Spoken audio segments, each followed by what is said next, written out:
Hello दोस्तों, आप सभी का स्वागत है हमारे इस प्यारे से चैनल जिसका नाम है medical knowledge by MKV।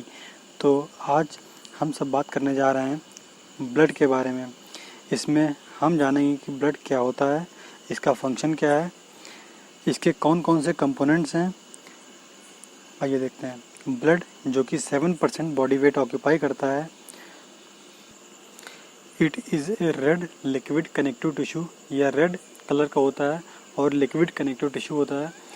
Blood flows in the blood vessel, यह ब्लड वेसल के थ्रू फ्लो करता है, कैपिलरीज के थ्रू फ्लो करता है, आर्टरीज और वेंस के थ्रू फ्लो करता है। इसमें RBC पाई जाती हैं, WBC पाई जाती हैं और प्लेटलेट्स पाई जाती हैं। ब्लड ट्रांसपोर्ट करता है गैसेस को और न्यूट्रिएंट्स को। जितनी भी रेस्पिरेटरी गैसेस होती हैं जैसे कि CO2 हुआ और ऑक्सीजन हुआ या कार्बन मोनोऑक्साइड हुआ, जितनी भी रेस्पिरेटरी गैसेस होती हैं, जितने भी न्यूट्रिएंट्स होते हैं, एसेंशियल न्यूट्रिएंट्स होते हैं, वो ब्लड के जरिए ही ट्रांसपोर्ट होते हैं। तो नेक्स्ट आइए देखते हैं the elements of blood. Elements of blood मतलब क्या क्या कंपोनेंट्स हैं ब्लड के। तो इसमें पहला कंपोनेंट है प्लाज्मा जो कि 55% पाया जाता है, मतलब 55% पाया जाता है। प्लेटलेट्स जो कि 0.01% पाया जाता है और RBC जो कि 41% पाई जाती हैं और WBC जो कि 4% पाई जाती हैं।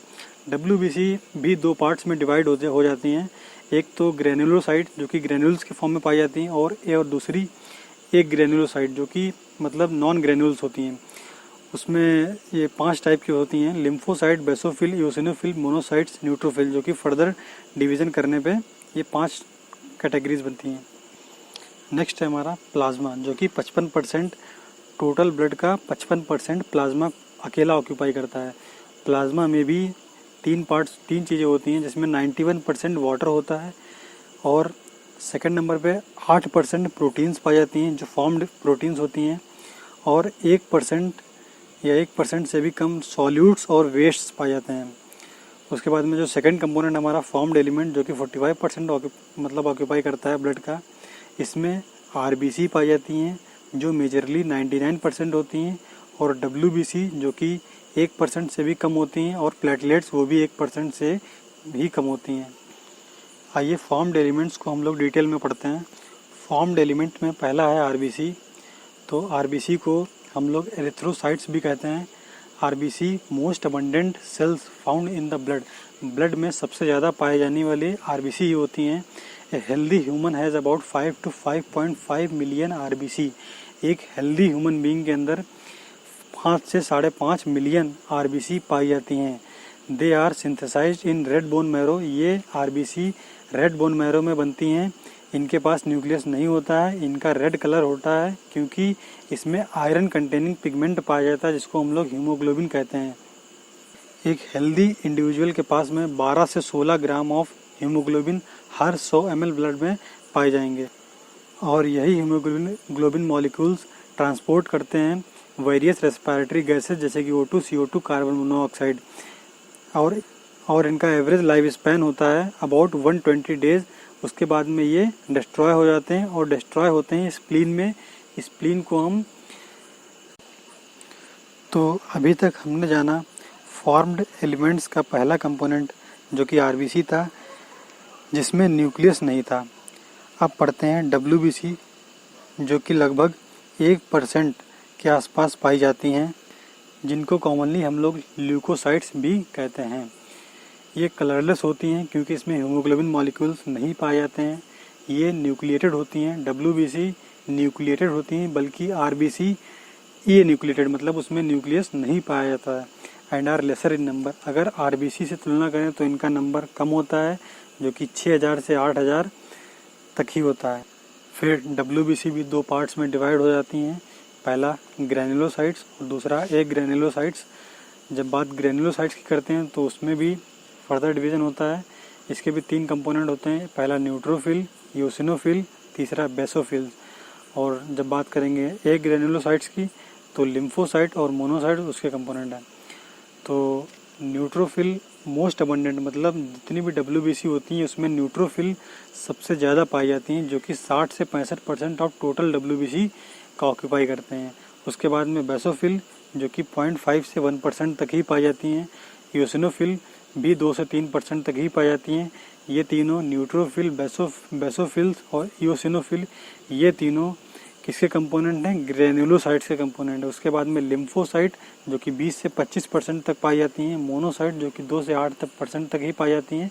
ये लिम्फोसाइट और मोनोसाइट ये दोनों एक ग्रेन्युलोसाइट्स के कंपोनेंट हैं। तो आइए हम लोग डिटेल में पढ़ते हैं टाइप्स ऑफ WBC, जिसमें पहला है न्यूट्रोफिल्स। तो न्यूट्रोफिल्स ये एक टाइप का मतलब WBC का ही टाइप है जो कि that helps to heal the damaged tissue and resolve the infection. कहीं पर भी घाव हो जाता है या कट जाता है तो उसको हीलिंग के लिए हीलिंग का काम ये न्यूट्रोफिल्स करती हैं और इन्फेक्शन को कम करती हैं और ये ख़त्म करती हैं। Neutrophil are produced in red bone marrow. Neutrophils red bone marrow में बनती हैं। अगर कहीं पर भी कहीं इन्फ्लेमेशन होता है तो न्यूट्रोफिल का लेवल बढ़ जाता है। जैसे कि अगर जिसमें र्यूमेटॉइड अगर आर्थराइटिस हो गया है तो उसमें भी अगर इसका नंबर बढ़ सकता है। और इन्फ्लेमेटरी बाउल डिसीज जैसे वो डिसीज जो हमारे डाइजेस्टिव ट्रैक्ट से जुड़ी हुई हैं, अगर उसमें कहीं पर भी इन्फ्लेमेशन होता है या इन्फेक्शन होता है तो भी इनका नंबर इंक्रीज़ हो सकता है। और हेपेटाइटिस में और वस्कुलाइटिस का मतलब ये होता है कि अगर ब्लड वेसल में अगर कहीं पर भी इन्फेक्शन है या इन्फ्लेमेशन है तो इसका नंबर बढ़ जाता है, न्यूट्रोफिल्स का नंबर बढ़ जाता है। तो मोनोसाइट्स जो कि दूसरा टाइप है, तो ये क्या करती हैं? बैक्टीरिया, जितनी भी बैक्टीरियल डिसीज़ होती हैं, वायरल डिसीज़ होती हैं, इन सभी के अगेंस्ट लड़ती हैं तो इन्फेक्शन को ख़त्म करती हैं बॉडी से। Your bone marrow produce monocytes. हमारे जो बोन मैरो होता है वो न्यूट्रोफिल भी बनाता है और मोनोसाइट्स भी बनाता है। They are release in the blood stream and they are called as macrophages. और ये ब्लड स्ट्रीम में रिलीज होती हैं और इनको मैक्रोफेजेस भी कहते हैं। और एक बात ये जान लीजिए, न्यूट्रोफिल और मोनोसाइट्स इन दोनों को मिलाकर फैगोसाइटिक सेल की तरह काम करती हैं, मतलब भक्षण करती हैं। मतलब जो फॉरेन पार्टिकल्स होते हैं, वायरस होते हैं, बैक्टीरिया होते हैं, जो मतलब फॉरेन पार्टिकल्स होते हैं, जो हार्मफुल एजेंट्स होते हैं हमारी बॉडी में एंटर कर जाते हैं, उनका भक्षण करते हैं ये दोनों कौन? न्यूट्रोफिल और मोनोसाइट्स मिल करके, इसलिए इनको फैगोसाइटिक सेल भी कहा जाता है। आइए तो हम लोग नेक्स्ट टाइप की WBC पढ़ते हैं। इसका नाम है लिम्फोसाइट, जो कि बॉडी के इम्यून रिस्पॉन्स मैकेनिज्म में इन्वॉल्व होती है। मतलब कहने का यही है कि इम्यूनिटी को बूस्ट करती है, मतलब इम्यून सिस्टम को स्ट्रांग बनाती है। लिम्फोसाइट्स इम्यून सिस्टम में इन्वॉल्व होती हैं। तो ये 2 प्रकार की इम्यूनिटी प्रोवाइड करती हैं हम लोगों को, ह्यूमरल इम्यूनिटी और cellular immunity. Lymphocytes further classify हो जाती हैं 2 टाइप में, बी लिम्फोसाइट और T lymphocytes. T lymphocytes cell mediated immunity provide करती हैं, जबकि बी लिम्फोसाइट ह्यूमरल इम्यूनिटी हम लोगों को प्रोवाइड करती हैं। नेक्स्ट है basophils. Basophil prevent blood clotting, लेकिन ब्लड क्लॉटिंग में हेल्प करती हैं। मेजर काम इनका ब्लड क्लॉटिंग नहीं होता है। बेसोफिल हेपेरिन कंटेन करती हैं। हेपेरिन क्या करता है?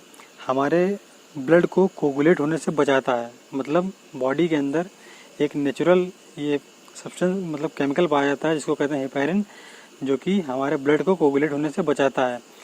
मीडिएटिंग एलर्जन रिएक्शन को कंट्रोल करती हैं बेसोफिल सेल्स। हिस्टामाइन और सेरोटोनिन रिलीज करती हैं एलर्जिक रिएक्शन के against. Basophil are also thought to play role in causing body to produce the antibody, और ये एक एंटीबॉडी भी बनाती हैं जिसका नाम है IgE। वैसे तो देखा जाए एंटीबॉडी 5 टाइप की होती हैं। पहली IgG, दूसरा IgA, IgM, IgD, IgE।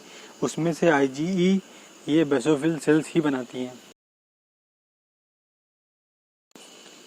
तो आइए नेक्स्ट टाइप ऑफ WBC पढ़ते हैं जिसका नाम है इओसिनोफिल सेल्स। इओसिनोफिल सेल को हम कॉमनली एसिडोफिल सेल भी कहते हैं। मास्ट सेल के साथ में ये काम करती हैं और बेसोफिल सेल के साथ भी काम करती हैं।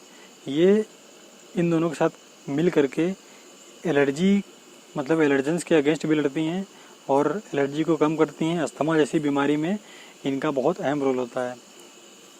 अस्थमा जो कि एक मतलब कॉमन बीमारी है जो कि एलर्जी के द्वारा ही होती है, एलर्जन से ही होती है। नेक्स्ट है हमारा प्लेटलेट्स। तो प्लेटलेट्स के बारे में पढ़ते हैं। These are the third part of formed element ये तीसरा फॉर्म्ड एलिमेंट का थर्ड पार्ट है। ये बहुत ही कम होती हैं लेकिन इनका काम बहुत ही ज़्यादा होता है। Platelets are tiny blood cells that help your body to form clot और टू स्टॉप ब्लीडिंग। ये ज़्यादा खून ना बहे उससे रोकती हैं, मतलब खून का थक्का जमाती हैं। If one of your blood vessel get damaged, अगर ब्लड वेसल हमारी डैमेज हो गई है, it sends out signals to the platelets, platelets को सिग्नल जाता है।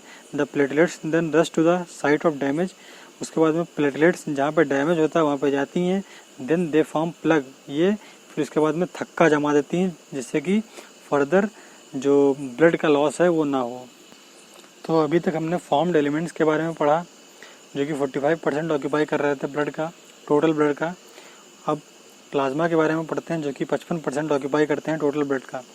प्लाज्मा में 3 कंपोनेंट होते हैं, जैसे प्रोटीन जो कि 7.5%, सॉल्यूट्स एंड वेस्ट जो कि 1%, वाटर जो कि 91%, मेजर वाटर ही पाया जाता है। तो प्रोटीन्स के बारे में पहले पढ़ते हैं। तो पहली प्रोटीन है एल्ब्यूमिन। एल्ब्यूमिन एक प्रोटीन है जो कि लीवर के द्वारा सिंथेसाइज होती है। एल्ब्यूमिन का मेजर काम होता है ब्लड के ऑस्मोटिक कंसंट्रेशन को मेंटेन रखना। तो it also carries various substance through out your body including hormone, vitamin और एंजाइम्स। और हार्मोन्स का, विटामिन्स का और एंजाइम्स का एक जगह से दूसरी जगह आना जाना एल्ब्यूमिन के द्वारा ही होता है। तो एल्ब्यूमिन का भी एक अहम रोल है हमारे बॉडी में। नेक्स्ट है हमारा ग्लोबुलिन। नेक्स्ट प्रोटीन है ग्लोबुलिन, जो कि ग्लोबुलिन सारे group of protein in our blood, they are made in our liver. ये भी लीवर के द्वारा ही बनती है। एल्ब्यूमिन भी लीवर के द्वारा ही बन रही थी और ग्लोबुलिन भी लीवर ही बनाता है, ठीक है। Globulin play an important role in liver function, liver की फंक्शनिंग में इसका बहुत ही अहम रोल है। ब्लड क्लॉटिंग में भी इन्वॉल्व होती है और फाइटिंग इन्फेक्शन, और इन्फेक्शन के अगेंस्ट भी ये काम करती है। इन्वॉल्व इन डिफेंस मैकेनिज्म, और ये डिफेंस मैकेनिज्म में इसका बहुत अहम रोल है। नेक्स्ट प्रोटीन है हमारी फाइब्रिनोजेंस। तो फाइब्रिनोजेंस और प्लेटलेट्स दोनों का काम है ब्लड क्लॉट करना, वैसे ही फाइब्रिनोजन, तो इन दोनों का काम सेम है, लगभग प्लेटलेट्स की तरह ही होता है फाइब्रिनोजन भी। तो ब्लड प्लाज्मा में प्रोटीन्स हम लोग ने पढ़ लिया है। अब हम लोग पढ़ते हैं सॉल्यूट्स एंड वेस्टेज जो कि ब्लड प्लाज्मा में पाए जाते हैं, जो कि 1% ऑक्यूपाई करते हैं। तो प्लाज्मा में कुछ मिनरल्स पाए जाते हैं जैसे कि sodium ion, calcium ion, magnesium ion, chloride ion, bicarbonate ion और ग्लूकोज, अमीनो एसिड, लिपिड्स, ये भी पाए जाते हैं। और कुछ फैक्टर भी पाए जाते हैं ब्लड प्लाज्मा में जो कि ब्लड क्लॉटिंग के लिए जिम्मेदार होते हैं। एंड और अगर बात करें, एक टर्म आता है जिसको कहते हैं सीरम। सीरम क्या होता है? अगर प्लाज्मा से हम लोग इन क्लॉटिंग फैक्टर्स को निकाल दें तो जो बचता है उसको सीरम कहते हैं। तो लिखा है इसमें, the plasma without these clotting factor called as serum. शुक्रिया दोस्तों। तो उम्मीद है कि आपको यह वीडियो पसंद आया होगा, और अगर पसंद आया है तो लाइक, सब्सक्राइब और शेयर करना ना भूलें। धन्यवाद। शुक्रिया दोस्तों। तो उम्मीद है कि आपको यह वीडियो पसंद आया होगा, और अगर पसंद आया है तो लाइक, सब्सक्राइब और शेयर करना ना भूलें। धन्यवाद।